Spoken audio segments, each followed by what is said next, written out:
बिस्मिल्लाहिर्रहमानिर्रहीम। लाखों करोड़ों अरबों दुरूदो सलाम आप सल्लल्लाहु अलैहि वसल्लम पर और आपकी आल पर। अल्लाह ताला आपको खुश रखे। मैं हूं तारिक जावेद, आप देख रहे हैं दादा तारिक रेसिपीज़। आज जो मैं आपके रेसिपी लेके हूँ बहुत ही मज़ेदार, हम बेसन का सालन बनाएंगे और मुझे यकीन है कि आज से पहले आपने कभी भी अपने घर में बेसन का सालन नहीं बनाया होगा। सर्दियों का मौसम शुरू होने वाला है, मेरे तरीके से लाजमी आपने बेसन की रेसिपी अपने घर में बनानी है। इंशाल्लाह आप कहेंगे कि वाकई इस ना चीज़ ने कोई रेसिपी दी है। आइए अपनी रेसिपी की तरफ चलते हैं। चूल्हे की फ्लेम को मैंने ऑन कर ली है और आंच को मीडियम रखा है, ऊपर कढ़ाई रख ली है। इसमें हाफ कप से थोड़ा सा कम ये मैं ऑयल डाल दूंगा। बिस्मिल्लाहिर्रहमानिर्रहीम। 1 टीस्पून ये ज़ीरा लिया है और 2 टुकड़े मैंने दालचीनी के लिए हैं और 2 मैंने बड़ी इलायची ली है और 3 अदद मैंने लौंग लिए हैं। ये सबसे पहले डाल देंगे। बिस्मिल्लाहिर्रहमानिर्रहीम। और इसे मैं सिर्फ 15 से 20 सेकंड के लिए फ्राई करूंगा, इससे ज़्यादा आपने फ्राई नहीं करना वरना ये मसाले जल जाएंगे। खड़े मसाले को फ्राई करते हुए मुझे 15 से 20 सेकंड हो गए हैं। अब मैंने 2 अदद मीडियम साइज़ का ये प्याज लिए हैं, इन्हें बारीक चॉप काट लिए, ये डाल दूंगा और इसे अच्छे तरीके से मिक्स करूंगा।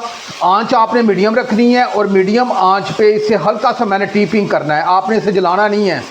आज आपने मेरे तरीके से बेसन का सालन बनाना है, इंशाल्लाह ये तमाम सालनों को पीछे छोड़ देगा और मुझे यकीन है कि आज से पहले आपने कभी भी बेसन का सालन नहीं बनाया होगा। प्याज़ों को मैंने 2 से 3 मिनट फ्राई कर लिया है और ये प्याज हमारे हल्के से टीपिंग हो चुके हैं, आपने इसे जलाना नहीं है।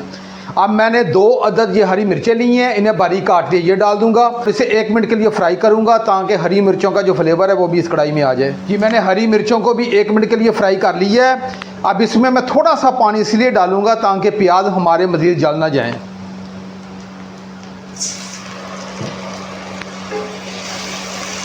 अब ये 2 टेबलस्पून अदरक लहसुन का पेस्ट है, ये मैं डाल दूंगा और अदरक लहसुन को मैं 1 से 1.5 मिनट के लिए फ्राई करूंगा ताकि अदरक लहसुन का जो कच्चापन है वो ख़त्म हो जाए। जी अदरक लहसुन को मैंने 1 से 1.5 मिनट के लिए फ्राई कर लिया है और जो अदरक लहसुन का कच्चापन था वो ख़त्म हो चुका है।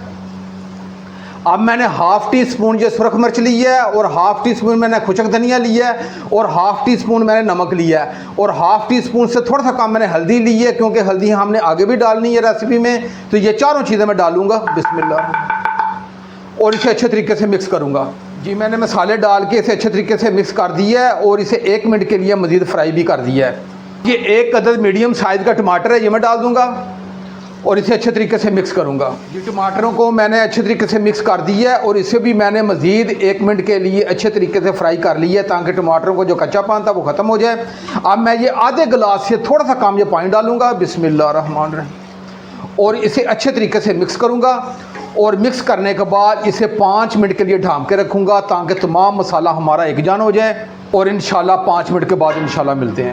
जी मुझे ढाँप के रखे हुए 5 मिनट हो गए हैं। अब इसका ढक्कन उठा के चेक कर लेते हैं। ये लें, ये तमाम चीज़ें एकजान हो चुकी हैं और ये बेहतरीन हमारा मसाला ये तैयार हो चुका है। अब ये चूल्हे की फ्लेम को थोड़ा सा मैं हाई करूँगा और इसकी 1 से 2 मिनट अच्छे तरीके से भुनाई कर दूँगा। आप मसाले की जितने अच्छे तरीके से बनाई करेंगे उतने ज़बरदस्त किस्म का जायका उभर के आएगा। मसाले की 1 से 2 मिनट अच्छे तरीके से भुनाई कर ली है और इस वक्त बहुत ही प्यारी सी खुशबू मेरे पूरे किचन में महक चुकी है। अब ये 3 टेबलस्पून ये दही है, ये मैं डाल दूंगा। बिस्मिल्लाहिर्रहमानिर्रहीम।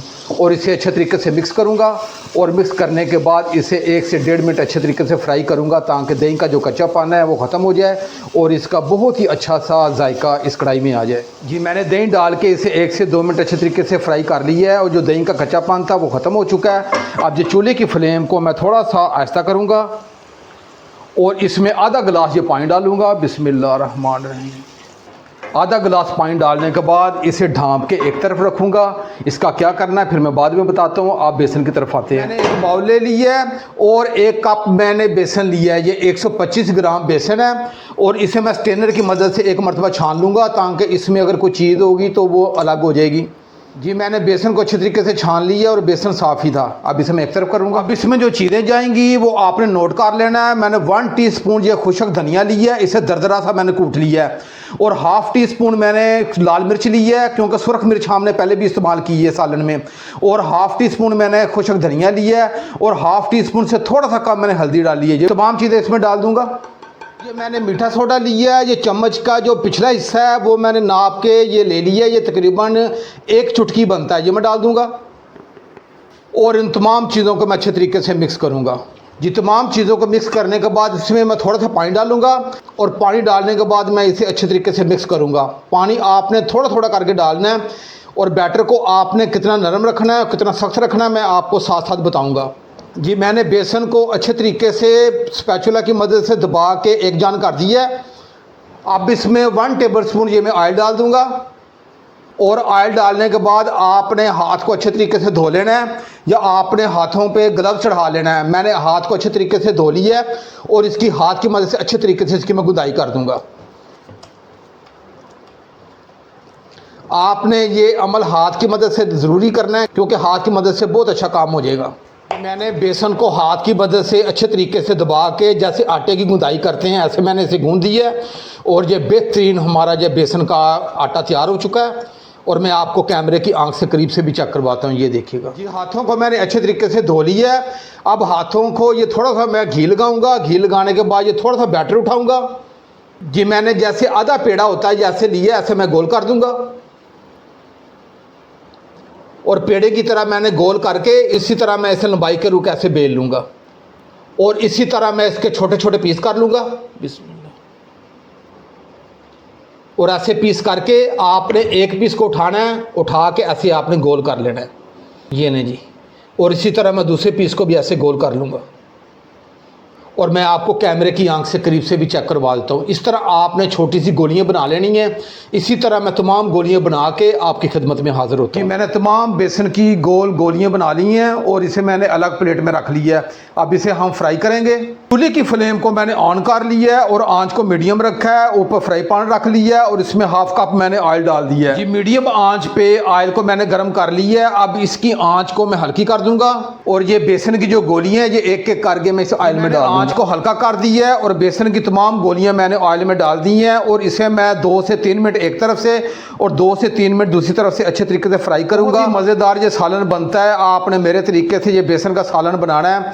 इंशाल्लाह घर के तमाम अफराद इसे पसंद भी करेंगे और बच्चे भी बड़े शौक से खाएंगे। गोलियों को चम्मच के ज़रिए इसे थोड़ा सा आगे पीछे भी कर रहा हूँ ताकि ये चारों तरफ से अच्छे तरीके से फ्राई हो जाएं और आपने इसे अच्छे तरीके से फ्राई कर लेना है और आपने हल्के चम्मच के साथ इसे आगे पीछे करते रहना है। ये इंशाल्लाह टूटेंगी नहीं। बेसन की गोलियों को 4 से 5 मिनट हल्की आंच पे इसे फ्राई कर लिया है और एक बहुत ही अच्छा सा सुनहरी कलर आ चुका है और मैं कैमरे की आंख से करीब से भी चेक करवा रहा हूँ और बहुत ही प्यारी सी खुशबू आ रही है। अब ये चूल्हे की फ्लेम को मैं ऑफ़ करूँगा और मैं आपको प्लेट में निकाल के आपको लाइव चेक भी करवाता हूँ।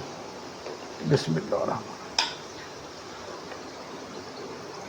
ये नहीं जी, हमारी बेसन की तमाम गोलियाँ फ्राई हो चुकी हैं और इसे मैंने एक अलग प्लेट में निकाल लिया है। बेहतरीन बेसन की गोलियाँ अच्छे तरीके से फ्राई हो गई हैं और इसे मैं प्लेट में डाल के बिल्कुल कैमरे की आंख से करीब से भी आपको चेक करवा रहा हूँ। आपको ये थोड़े से जो क्रैक से नज़र आ रहे हैं आपने टेंशन नहीं लेनी। इसके अंदर मसाला जाएगा तो और जायका देगा और ये बिल्कुल सॉफ्ट और नरम बनी है। ये देखिए मैं थोड़ा सा दबा के भी आपको चेक करवा रहा हूँ क्योंकि इसमें हमने थोड़ा सा मीठे सोडे का इस्तेमाल किया है, इसलिए किया है ताकि ये थोड़ी सी नरम हो जाएँ।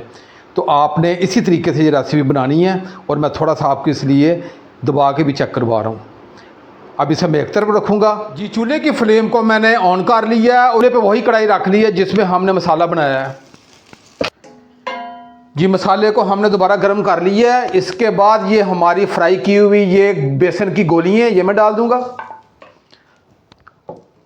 और इसे हल्के चम्मच के साथ इसे मिक्स करूँगा।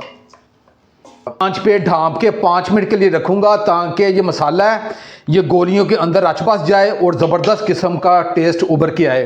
आप 5 मिनट के बाद इंशाल्लाह मिलते हैं जी। हल्की आंच पे ढांप के पकाते हुए मुझे 5 मिनट हो गए हैं। इसका ढक्कन उठा के चेक कर लेते हैं। ये ले जी, हमारा बेहतरीन ये बेसन का सालन तैयार हो चुका है। अब सबसे आखिर में हाफ़ टी स्पून ये गर्म मसाला ये मैं डाल दूँगा। बिस्मिल्लाह। और 2 अदद हरी मिर्ची हैं जी मैं ऐसे डाल दूँगा और ये थोड़ा सा धनिया जो ऊपर से डाल देंगे जी। कैसी ज़बरदस्त कमाल की रेसिपी है। और हल्के चम्मच से एक मरतबा इसे मिक्स करके आपको बिल्कुल कैमरे की आंख से करीब से भी चेक करवाता हूँ। ये लें जी, मैंने बेसन के सालन को बिल्कुल कैमरे की आंख के करीब से भी आपको चेक करवाता हूँ। ये देखिएगा बहुत कमाल का सालन बनता है, आप इसे ज़रूर बनाइएगा। इसे घर के तमाम अफराद बल्कि बच्चे बड़े शौक़ से खाएंगे। इसे बनाना बहुत आसान है और आगे सर्दियों का मौसम है, आप सर्दियों का मौसम में ये रेसिपी बनाएं, इंशाल्लाह आपके दिल से दुआएं निकलेंगी। अगर ये मेरी रेसिपी आपको अच्छी लगे तो मेरे चैनल को ज़रूर सब्सक्राइब कर दिया करें और साथ जो घंटी का बटन है उसे आप लाजमी प्रेस किया करें ताकि मेरी हर नई आने वाली वीडियो आप तक पहुँचती रहे। अब अपने भाई तारिक को इजाज़त दें, इंशाल्लाह मैं एक नई रेसिपी के साथ हाज़िर हूँगा। अपना बहुत ख्याल रखिएगा। अल्लाह हाफिज़।